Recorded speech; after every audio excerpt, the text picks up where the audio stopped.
Say Nice Things About Detroit is Scott Lasser's fourth novel, but don't be fooled by the title. Not everything Lasser says about the Motor City is nice.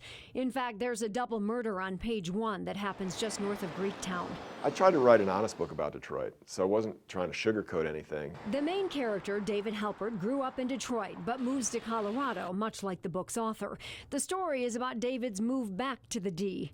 I knew I wanted to write about a book about Detroit. I knew it had to be about the journey home, because after all, so many people have already left. It seemed like that was the obvious story. David ends up moving into the Palmer Woods neighborhood. It's a move that seems to strike a chord with many readers, especially former Detroiters. There is a longing for the city, and maybe even a longing to come back, and that's what really the book is about. Now, I didn't know that before I wrote it, that feeling existed. I just knew I had it, and it turns out I'm not alone.